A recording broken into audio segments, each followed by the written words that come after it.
I'm Rich Carroll. This local news is a service of Flagler County's Toyota dealer, Beaver Toyota, here to wow you. Candidates are already lining up to replace Palm Coast Mayor Melissa Holland in a special election scheduled for July 27th. Amy Cherry has more. To the shock of many, Holland announced on social media Tuesday that she'd be stepping down to care for her daughter, who faces significant health challenges following a liver transplant. Among them, Republican Alan Lowe, who ran against Holland and lost in November. He first offered his regards to Holland. I am praying for and hoping for good health for now and in the future for her daughter and a successful life for Melissa. Then he jumped right in on why he's the best choice for mayor. I am running for the office of mayor, as I did once before, because I think our city needs somebody who understands business, economic development, is willing to dig into the numbers and ask the hard questions, which I think is something that has been lacking and needs to be taken care of. David Alfin, who's also a Republican, a commercial realtor, and no stranger to political races, also wants to be mayor. He ran for former Palm Coast City Council member Jack Howell's seat, losing to Victor Barbosa in the fall.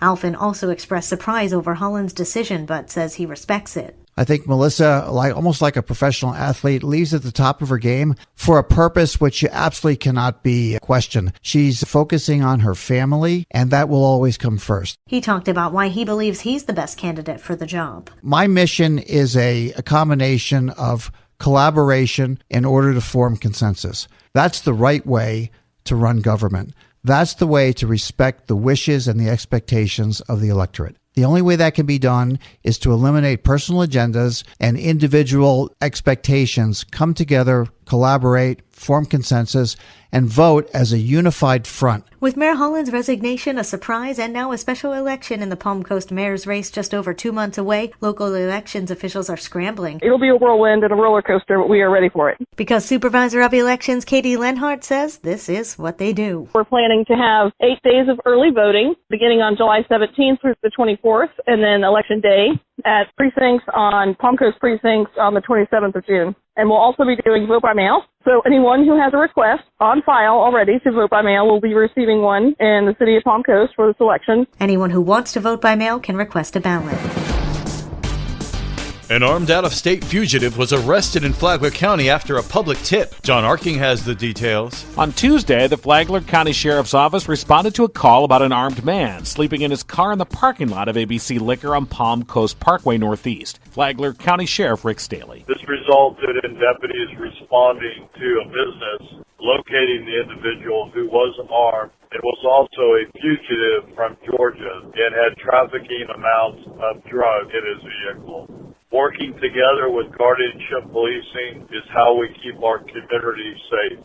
When you see something, say something like this resident did, and we're able to apprehend these criminals before they can commit a crime in Flagler County. A search of the vehicle that the suspect, identified as 39-year-old Jason O'Kelly, was in, recovered a backpack containing 73 grams of marijuana and a variety of other THC-related products, along with dehydrated mushrooms, methamphetamine, drug paraphernalia, and more than $2,400 in cash. O'Kelly was wanted in Georgia for failure to appear for sale and possession of marijuana, and following his arrest Tuesday, was charged with drug possession counts and possession of a firearm by a convicted felon. He's being held without bond. From the WNZF Newsroom, I'm John Arking.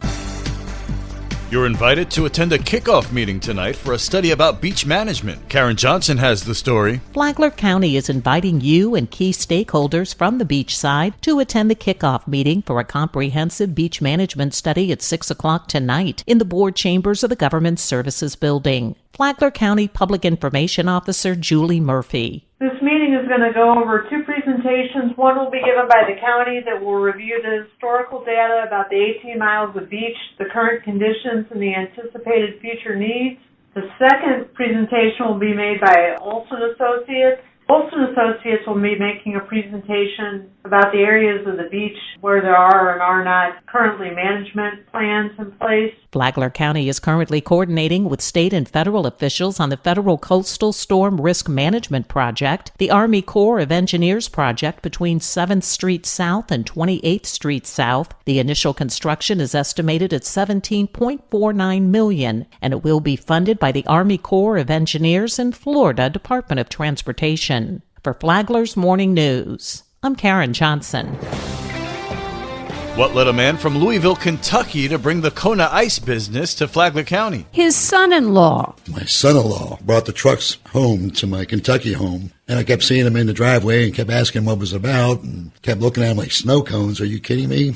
I just tried the product one time, Ninja Cherry, and fell in love with it. Chuck Cullen said his Kona Ice food truck goes everywhere the fun is and passes inspection because everything they use is in full view of inspectors and customers. He said they made it through COVID by keeping everything clean. Cullen said that Flagler County is 100% behind the business, for which he credits Heather Thompson. The Business Report is on WNZF on Saturday mornings at 10. The podcast is on the Flagler radio app. Tomorrow, we'll meet Heather Thompson of HT Productions. From the WNZF Newsroom, I'm Deb Albertson. And now you're up to date on Flagler's Morning News. I'm Rich Carroll.